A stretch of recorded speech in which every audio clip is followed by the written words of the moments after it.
माही की गूंज न्यूज में आपका स्वागत है। शनिवार को सामाजिक आयोजन में भाग लेने के लिए खवासा पहुंचे सैलाना के नवनिर्वाचित विधायक कमलेश्वर डोडियार ने ग्राम बामनिया के जैस कार्यकर्ताओं से मुलाकात की और पहले रतलाम रोड पर स्थित आदिवासी महानायक राणा पूंजा भील की प्रतिमा पर माल्यार्पण कर आशीर्वाद लिया, जिसके बाद मामा बालेश्वर दयाल के आश्रम पहुंचकर मामा जी की समाधि स्थल पर पहुंचकर आशीर्वाद लिया। इस दौरान मीडिया से चर्चा करते हुए विधायक डोडियार ने मामा जी के अधूरे कार्यों को पूरा करने की बात कही। इसके बाद विधायक डोडियार पेटलावद भी पहुंचे, जहां सिविल हॉस्पिटल का दौरा कर यहां से होने वाली अव्यवस्था को देखा। विधायक कमलेश्वर वहां से शासकीय महाविद्यालय पहुंचे, जहां प्राचार्य कांतु डामोर से महाविद्यालय की व्यवस्था की जानकारी ली। झाबुआ जिले की शासकीय स्वास्थ्य व्यवस्था और शिक्षा व्यवस्था देखकर कमलेश्वर डोडियार खासे नाराज दिखे और इस प्रकार की लापरवाही को लेकर उच्च अधिकारियों को अवगत करवाते हुए जल्द ही बड़े स्तर पर सुधार की पहल करने की बात कही।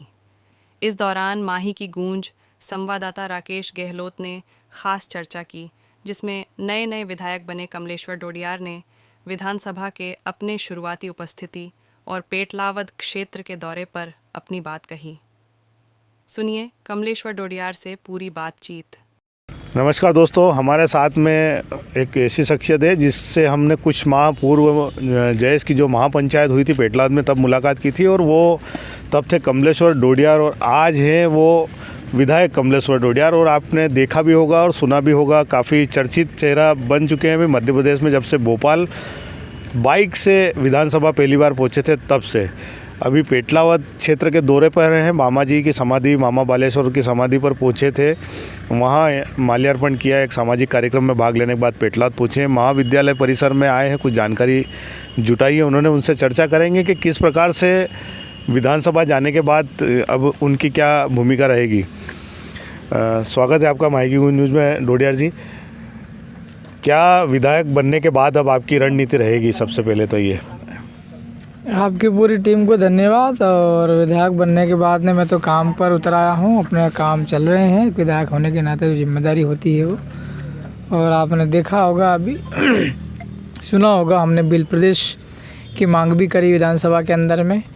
और हमने आदिवासियों की जो ज़मीनें हैं वो बड़े बड़े कारपोरेट घरानों को दी जाती हैं व्यापार करने के लिए या अपने इंडस्ट्रीज़ बनाने के लिए, तो उसका भी हमने विरोध जताया है कि आदिवासियों की ज़मीनों से बेदखल करके अगर आप लोग ज़्यादा ये चीज़ें करेंगे तो ये भी गलत है।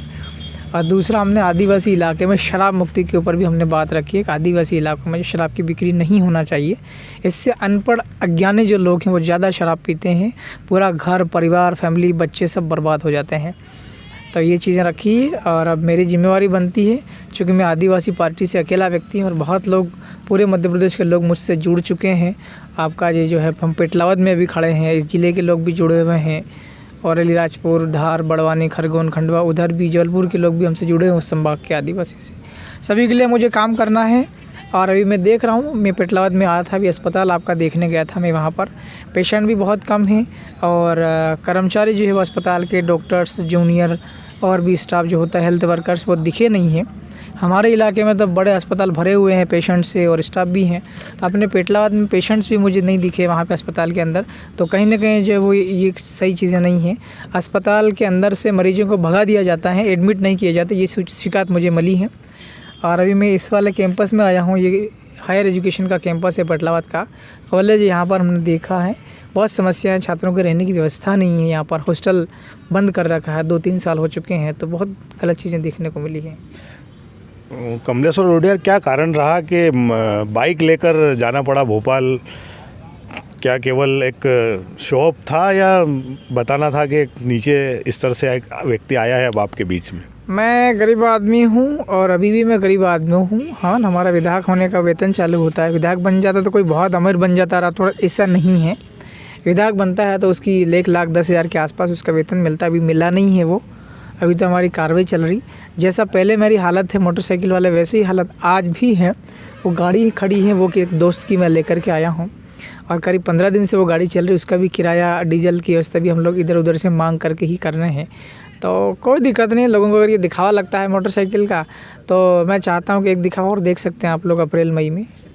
लोकसभा के दौरान। लोकसभा का चुनाव है और अब सामने हमने पहले भी आपसे सवाल किया था कि गुमान सिंह डामर जो है आ सकते हैं सेलाना, तो आपने कहा था कि फाटक बाहर कर देंगे। तो अब मोदी जी के नाम पे फिर से आ सकते हैं गुमान सिंह डामर आपके सामने, कांग्रेस के सामने? देखिए, मैं कोई राजनीति में ज़्यादा इंटरेस्टेड नहीं हूँ। मैं तो बहुत लंबे समय पहले, सन 2009 का आसपास का टाइम था मेरे ख्याल से, करीब 15 साल पहले मैंने सोचा था राजनीति में आने का, और मेरे हालत बहुत ज़्यादा बुरे थे। मैं बहुत बुरे दौर से गुजरा हूँ। मेरा पूरा परिवार मजदूरी करता था, इधर उधर पलायन पे जाता था। मैंने सरपंच बनने की सोची थी, विधायक और सांसद का मैंने नहीं सोचा था। तो मैं किसी कारणों से, वहाँ की जो स्थानीय परिस्थितियों के कारण सरपंच नहीं बन सका। लोगों ने मुझे विधायक बना दिया। सांसद वांसद बनने के मेरा इरादा तो नहीं है, अगर लोग कुछ कहते हैं और तो सब चीज़ें देखी जाएगी।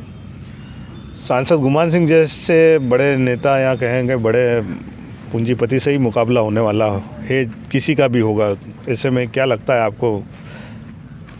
देखिए, मेरे सामने भी वहाँ सेलाना से मैं आता हूँ, 221 रतलाम ज़िले की, वहाँ भी मेरे सामने बहुत दिग्गज थे।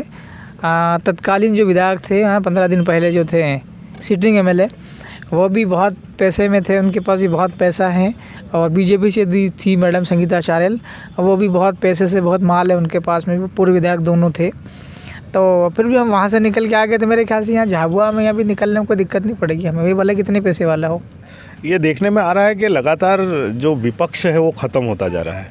बीजेपी चारों तरफ एक तरफा राज करती जा रही है, केंद्र में भी सरकार उनकी है और ज़्यादा लोग जीत कर आ रहे हैं बीजेपी से। ऐसे में बीजेपी के जो सामने विपक्ष है वो ख़त्म हो रहा है, और उसका कहीं ना कहीं कारण ये है कि सब जो है विपक्ष से जो है वो बटा हुआ है, और वो सब चुनाव लड़कर मैदान में उतर जाते हैं, और वो जो वोटों का जो ध्रुवीकरण वो हो जाता है, और बीजेपी का जो वोट बैंक है फिक्स, उसके कारण बीजेपी जीत जाती है। तो जीत जाती है लेकिन फिर विपक्ष ख़त्म हो जाता है। ऐसी कोई योजना है कि इस बार इंडिया अलायंस जो चल रहा है उनके साथ में सहयोग करके और आगे बढ़ा जाए? हमारा इंडिया या एनडीए ऐसे गठबंधन जैसी कोई चीज़ें नहीं। हमारे कुछ मुद्दे रहेंगे राष्ट्रीय स्तर के और हमारे इलाके के स्तर के। अगर इन मुद्दों के समाधान के ऊपर कोई भी बात करता है तो हम लोग एनडीए के साथ भी जा सकते हैं। हमारे पार्टी के राष्ट्रीय नेतृत्व से भी हम लोग बात करेंगे, भारत आदिवासी पार्टी की, उन्हें भी हम लोग सूचना देंगे, और हमारा जो सोच है वो हमको उन्हें भी अवगत करवाएंगे। मैं 2 दिन पहले विधानसभा के अंदर मैंने भील प्रदेश की वहाँ पर मांग रखी। किसी भी बीजेपी की विधायक, अभी बीजेपी की सरकार है, किसी भी बीजेपी के विधायक ने मेरा विरोध नहीं किया सदन के अंदर, विधानसभा में। किसी भी कांग्रेस के व्यक्ति ने मेरा विरोध नहीं किया कि आप लोग भील प्रदेश की मांग क्यों कर रहे हैं। बहुत खुशी के साथ में हंसते हुए मैंने मांग की वहाँ पे। तो मेरे ख्याल से यहाँ अगर भील प्रदेश बनाने की बात पर सहमति बन जाती है, और हम लोग अगर मान लो मैं या मेरा कोई साथी अगर जीत करके लोकसभा जाता है, तो वहाँ एनडीए के साथ में गठबंधन करने में हम लोग हिचकिचाएंगे नहीं। कहा जा सकता है कि चुनाव लड़ने की स्थिति में ही रहेगी बाप लोकसभा में, किसी दल के साथ में जाकर मुद्दे पर जब समझौता हो जाए तो दल के साथ में जाकर, चुनाव के पहले कोई समझौता नहीं होगा, जो होगा जो चुनाव के बाद होगा। हाँ, तो मैंने बता दिया ना, बड़ा मुद्दा ही मैंने बता दिया है। सबसे बड़ा मुद्दा इन 4-5 राज्यों का जो आदि, हम वेस्ट एमपी में भी खड़े हैं, पश्चिम मध्य प्रदेश में हैं, 4-5-7 जिले आते हैं। इनकी समस्याओं का समाधान की बड़ा समस्या रख रहे हैं हम लोग। तो भील प्रदेश अगर बनाने के ऊपर सहमति जो भी बना देगा उसके साथ में है। और कांग्रेस तो लगभग मेरे ख्याल से बहुत नीचे उतर रही है ना, 0 पे जा रही है। तो अब जो बीजेपी का है, और बीजेपी के साथ में अगर हमारे जो लोग बड़े शीर्ष नेतृत्व हमारा जो पार्टी का है, सब मिलकर के अगर करेंगे तो हम लोग इधर भी जा सकते हैं। और अगर ये कहे कि अपने को एनडीए के साथ में रहना है ना, हम 4 विधायक हैं, 3 राजस्थान में और मैं यहाँ मध्य प्रदेश से मैं एक हूँ, हम 4 है टोटल भारत आदिवासी पार्टी के। पार्टी का शीर्ष नेतृत्व अगर तय करेगा हमें इंडिया के साथ में, एनडीए के साथ में, मैं उनका मान लूँगा। लेकिन इंडिया मुझे लगता नहीं, कोई दम नहीं है इसके अंदर में। भोपाल गए थे आप, चर्चा चल रही है मंत्रिमंडल की, 15 दिन हो गए हैं और मंत्रिमंडल अभी तक बना नहीं। किस प्रकार की चर्चा हो रही है, आखिर क्या दिक्कतें आ रही मंत्रिमंडल में, क्या समस्याएं चल रही हो? ये तो उनकी पार्टी जाने। मैंने भी अपने लिए मैंने भी मांग करी कि मुझे भी अगर मंत्रिमंडल में जगह दी जाती है, मैं अच्छे से काम कर सकता हूँ। मुझे भी समझ है, मैं जिस मिनिस्ट्री को मैं मांग रहा हूँ उस मिनिस्ट्री में काम कर लोगों की समस्याओं का समाधान देने की समझ मुझे भी है। अब ये लेट क्यों हो रहा है, इसके पीछे का रीज़न तो आप लोग जो है आप निकाल सकते हैं। ये शिक्षा जो व्यवस्था है झाबुआ ज़िले की, आप भी, ये तो हाई एजुकेशन है, आपने देखा महाविद्यालय में जो स्थिति बनी हुई है, उस हिसाब से आप ये देख सकते हैं कि जो ज़मीनी स्तर के जो स्कूलें होंगे इस ग्रामीण क्षेत्र के झाबुआ ज़िले के, उनकी क्या स्थिति रही होगी जब ये इतना बड़ा परिसर शिक्षा विहीन होकर पड़ा है या संघर्ष कर रहा है? तो आगे जब, क्योंकि आप रतलाम से विधायक है और बाप पार्टी के आदिवासी एरिया है, पूरा झाबुआ ज़िला ट्राइबल बेल्ट है, शिक्षा की काफ़ी यहाँ पर कमजोरियाँ हैं, छात्रावासों में भोजन नहीं है, आए दिन बच्चों को कुछ ना कुछ गलत खाने में आ जाता है, बीमार हो जाती है। आपने यहाँ देखा कि छात्रावास बंद पड़े हैं, तो क्या झाबुआ ज़िले की शिक्षा व्यवस्था के लिए आप करेंगे? बहुत जल्दी ठीक हो जाएगी। अभी मैं वही देख रहा हूँ, है ना, छात्रावास भी देख रहा हूँ मैं, स्कूल्स भी देख रहा हूँ। अभी कॉलेज में हम लोग खड़े हैं, पूरे ज़िले का देखेंगे और समस्याओं का समाधान हम त्वरित गति से करेंगे। संबंधित अधिकारी से भी बात करेंगे, जो भी कर्मचारी या अधिकारी लापरवाही बरतता है उसे झाबुआ ज़िले से बाहर कर देंगे।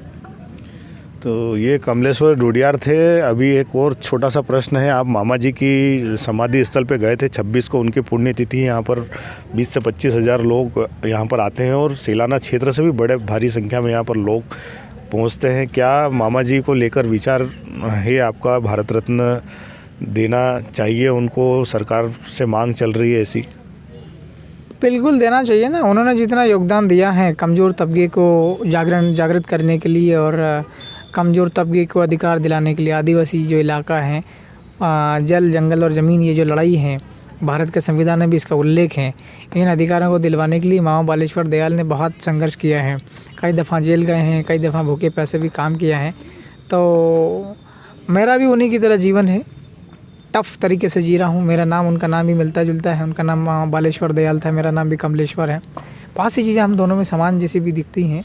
मैं आदिवासी वर्ग से आता हूँ, वो ब्राह्मण समाज से आते हैं, थोड़ा बहुत फ़र्क भी है, लेकिन उनके काम में और मेरे काम में बहुत सी समानताएं भी हैं। 26 तारीख को उनका कार्यक्रम है, पुण्यतिथि, हम लोग सब उनकी पूजा करेंगे उस दिन। हीरालाल अलावा भी एक जयेश के माध्यम से कांग्रेस से लड़के विधायक बने, दूसरी बार बन गए हैं। वो भी पिछली बार आए थे तो उन्होंने कहा था कि मैं विधानसभा में उनके लिए, मामा जी के लिए आवाज़ उठाऊंगा और जो स्थिति है आश्रम की उसको सुधारने के लिए मैं बात करूंगा, राष्ट्रीय धरोहर घोषित करवाऊंगा उसे। तो अभी आपके पास फिर अवसर आएगा ऐसा, क्या आप आवाज़ उठाएंगे? हाँ, ये आपकी बात बिल्कुल सही है, हमें आवाज़ उठाना चाहिए, पर वहाँ समय मिलता है तो वहाँ क्या होता है, कभी कभार बड़े बड़े जो मुद्दे होते हैं, लोगों की, जीवित लोगों की बड़ी समस्याएं, उसके ऊपर व्यक्ति का ध्यान जाता है, किसी भी विधायक का, किसी भी पार्टी के। तो मेरे पास अगर समय मिलेगा तो मैं डंके की चोट आवाज़ उठाऊंगा। अगर सदन के अंदर समय नहीं मिलता है तो सड़क जिंदाबाद, सड़क पर उठाएंगे। तो सड़क पर आवाज़ उठाएंगे जब भी मौका मिला, जिस भी विषय का मिला। सेलाना से विधायक है 221 विधानसभा क्षेत्र क्रमांक से, लेकिन झाबुआ ज़िले के दौरे पर हैं, पेटला विधानसभा में दौरा कर रहे हैं। विधानसभा के अस्पताल को देखा, अस्पताल की स्थिति के बारे में बताया कि जो स्थिति अस्पतालों की है वो काफ़ी दयनीय है, चूँकि रतलाम ज़िले में जो अस्पताल है उनकी स्थिति बतौर पेटला जो अस्पताल है उनसे काफ़ी अच्छी है और कॉलेजेस की स्थिति भी काफ़ी अच्छी है। यहाँ जो अव्यवस्था है उसको लेकर अब आगे लड़ाई लड़ेंगे और उसको विधानसभा स्तर पर पूरा प्रयास करेंगे उठाने का। माही की गूंज के लिए विजय पाटीदार के साथ में राकेश गेहलोत। धन्यवाद।